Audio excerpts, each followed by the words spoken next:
재결 송달일은 아주 중요한 예외가 존재하죠. 재결 송달일로부터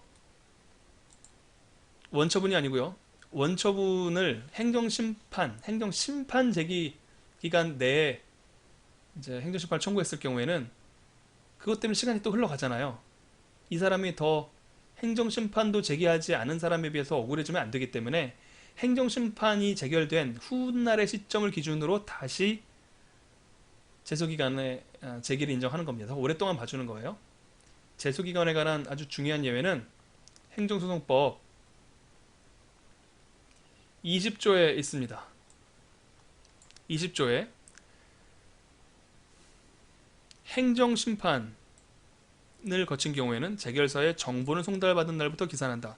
원초본으로부터 상당한 기간이 지난 시점이지만 그때서부터 다시 기간이 시작된다.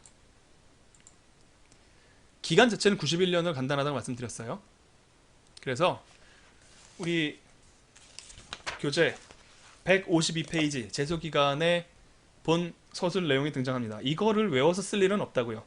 제가 위에서 다루었었던 기산점이 중요하고 그 기간을 알아야 되는 것 뿐이고, 기간은 91년은 단순한데 안날로부터 90일, 있은 날부터 1년 중에 특히 안날, 일특, 삼변, 경거, 이자의 경우에 하나하나 따져서 주의를 하라라는 겁니다. 이거를 외워야 되는 게 아니라, 이 말을 약술로서 외워야 되는 게 아니라, 케이스 문제 풀 때 이걸 틀리면 배점을 날리니까요. 논점을 놓칠 수가 있기 때문에 주의하시라는 겁니다. 일반적인 내용 살펴볼게요. 152페이지. 제소기간은 소송 제기가 허용되는 기간을 말한다. 행정법 관계의 조속한 안정. 행정법 관계는 어쩔 수 없이 많은 관계 당사자가 있고 공익을 위한 큰 틀에서의 정책 집행 과정에서 등장하잖아요. 빨리 안정시켜야 됩니다. 기면 기고 아니면 아니고.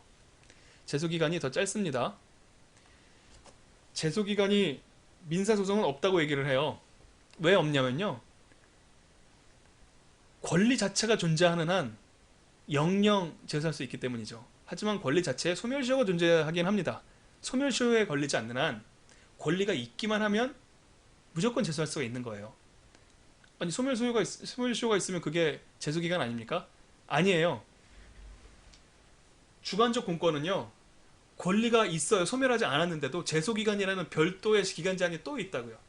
민사소송과 다릅니다. 그래서 취소소송의 제기기간은 불변기간이라고 하지만 학술적인 내용이기 때문에 딱히 깊이 이해하실 필요는 없습니다.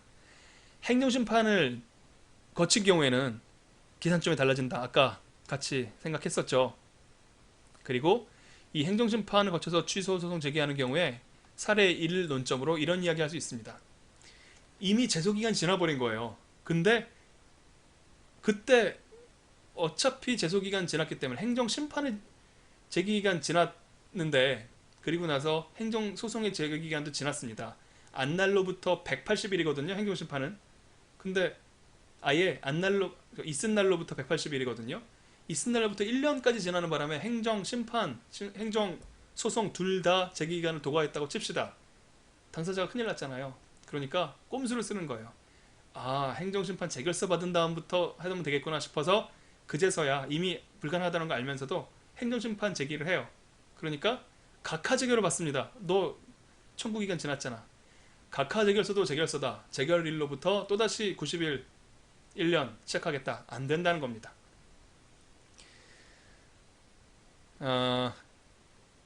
재결서에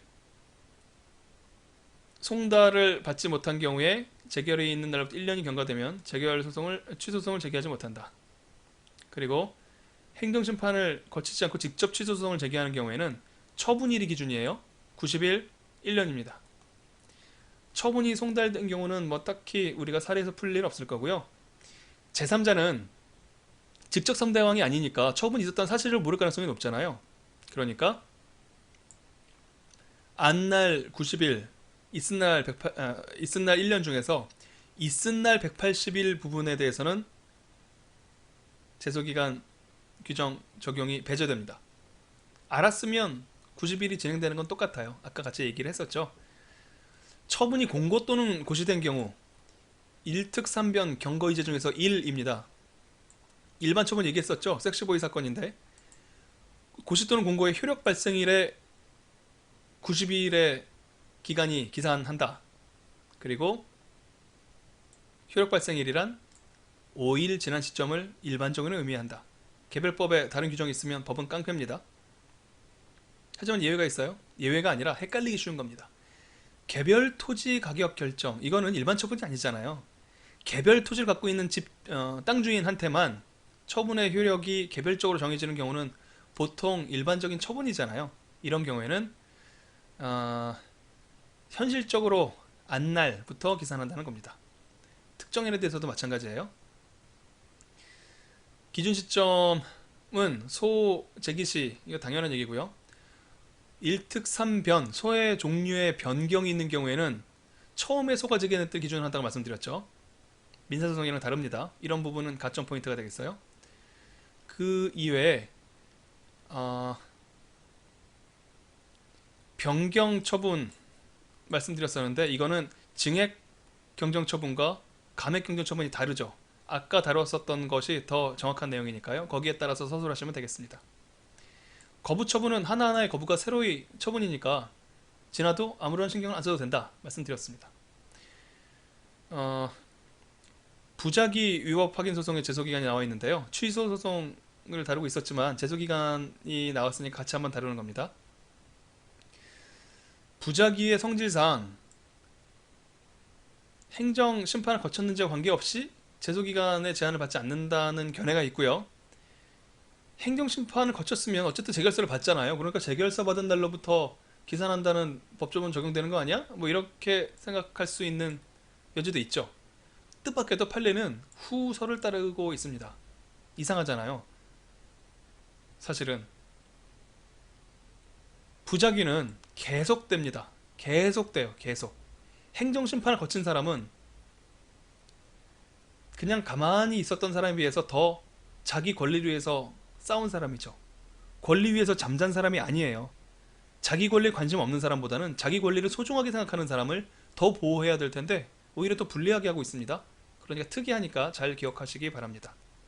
무효등 확인 소송은 제소기간이 제한이 없습니다. 워낙 위중한 위법이기 때문이죠. 당사자 소송과 객관 소송은 뭐 우리 시험 문제 나올 가능성이 별로 없기 때문에 넘어가도록 하겠습니다.